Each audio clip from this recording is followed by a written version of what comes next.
상담을 시작하면서 제가 의뢰 묻는 거, 어머님 아버님은 괜찮으세요? 관계 어떻습니까? 이렇게 여쭤보면 박사님 좋은데요? 이렇게 얘기하세요. 그저 무난무난합니다. 이렇게 얘기하시고 남들 사는 만큼 삽니다. 이렇게 얘기하십니다. 뭐 그냥 특별히 싸우지는 않아요. 뭐 나쁠 것도 없습니다. 이렇게 얘기들을 하세요. 그러면 이렇게 얘기하시는 분들이 이게 진실일까요? 새빨간 거짓말입니다. 왜냐? 정말 무난무난하고 정말 아무 일이 없고 정말 괜찮다면 아이는 아프면 안 됩니다. 근데 겉보기엔 정말 무난합니다. 근데 아이가 소위 말하면 질환 발광을 합니다. 겉보기엔 무난한 부분인데 왜 아이는 질환 발광을 할까요? 겉보기엔 무난한데, 그리고 겉보기엔 무난하다고 우리는 괜찮다고 얘기하시는데 왜 아이는 그럴까요? 여기에 많은 숨은 이야기가 있습니다. 내 남편이 외도를 했습니다. 그런데 그냥 애들이 있어서 참고 사는 겁니다. 제 남편이 돈 사고를 쳤었습니다. 그런데 애들이 있어서 이혼하지 않고 살았습니다. 지금은 근데 박사님 괜찮습니다. 시댁과 엄청난 갈등이 있었습니다. 그런데 지금은 그냥 어느 선에서 양보가 됐고 지금은 괜찮습니다. 이렇게 얘기합니다. 그런데 조금 더 깊이 들어가 보면 이런 얘기들을 하십니다. 박사님, 저는 남편이 무서워요. 이 사람이 감정 조절이 안 돼서 한 번씩 감정이 터질 때마다 가슴이 조마조마합니다. 근데 뭐 그것도 대개의 가정이 그렇지 않나요? 이렇게 이야기합니다. 또 이렇게 이야기하시는 분들도 있습니다. 남편이 미워 죽겠습니다. 정말 너무너무 꼴보기 싫습니다. 이런 이야기 하십니다. 왜 이렇게 미우세요? 일밖에 몰라요. 가정은 돌보질 않습니다. 이렇게 얘기하시죠. 그러면 일밖에 모르는 이 남편이 일을 좀 적게 하고 월급이 줄어들어도 괜찮으시겠습니까? 이렇게 얘기하면 그건 또 아니죠. 이렇게 얘기하십니다. 뭐가 뭔지 잘 모르시는 거죠. 근데 그냥 남편이 미운 겁니다.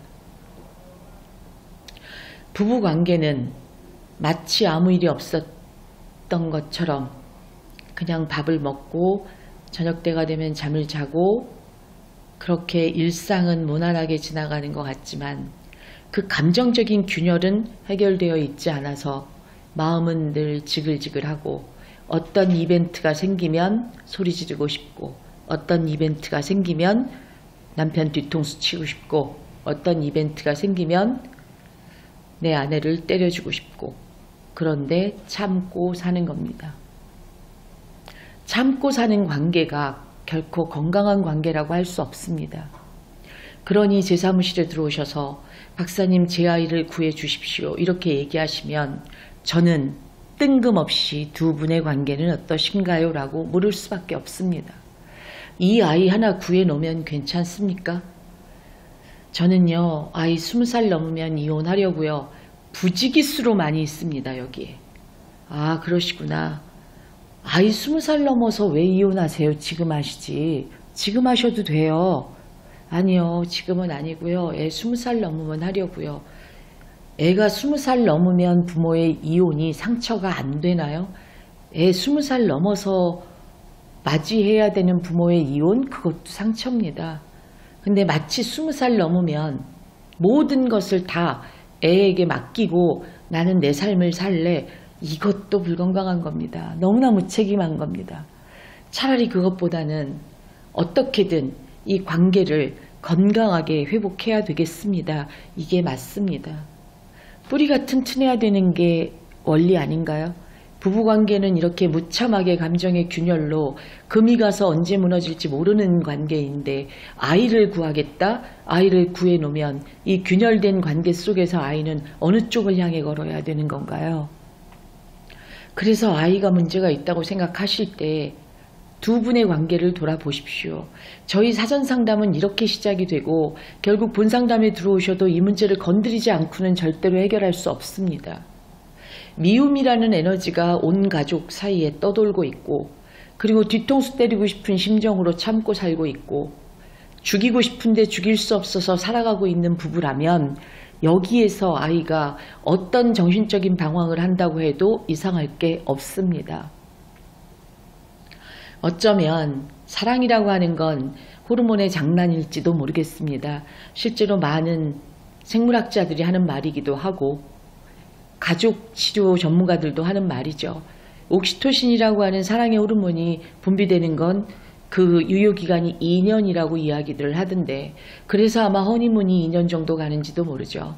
그러나 그 허니문이 끝나고 났을 때 부부는 사랑이라는 감정보다는 말씀드렸지만 서로를 이해하는 힘으로 사랑을 쌓아가야 되는 관계인지도 모르겠습니다. 그런데 서로 이해하려는 노력도 없고 사랑을 쌓아가려는 노력도 없이 애를 낳았고, 그것도 남들이 낳으니까.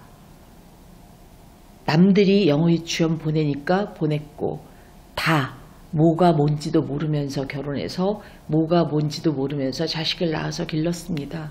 그런데 아이가 지금 미치겠다고 하소연하고 있습니다. 어디서부터 잘못된 걸까요? 이해를 바탕으로 한 사랑을 쌓아가는 관계, 거기서부터가 잘못된 겁니다. 이해를 바탕으로 사랑을 쌓아가야 되는 관계, 그 관계부터 정립하지 않고는 내 아이 하나 구해놓는 건 아무 의미 없습니다. 거기서부터 시작하십시오. 부부가 조용히 서로의 이야기를 할 수 있는 시간을 일주일에 한 번 정도는 가져야 되는 거고, 그것이 아이 이야기여서는 안 됩니다. 두 사람의 이야기여야 됩니다. 당신은 요즘 어때? 당신은 요즘 무슨 생각을 해? 이런 이야기를 할 수 있어야 되는 겁니다.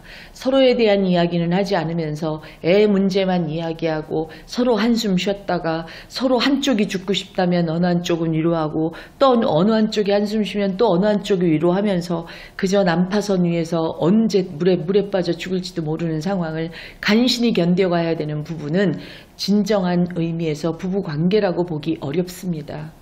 여기서부터 회복하셔야 됩니다.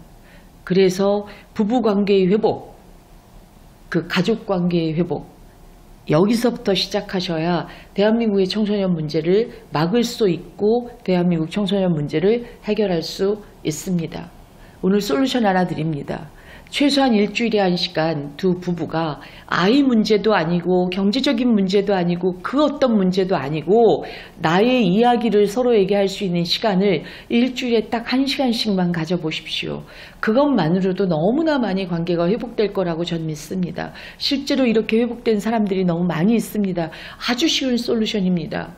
부부 상담하는 분에게 찾아가서 부부 상담 받지 않아도 이것만 해도 회복되어질 수 있습니다. 일주일에 딱 1시간 부부만을 위한 시간을 가져보십시오. 그렇게 회복되어져 가는 것이 그것이 최우선 과제입니다. 그것이 가족을 살리는 길이고 내 아이를 살리는 길입니다.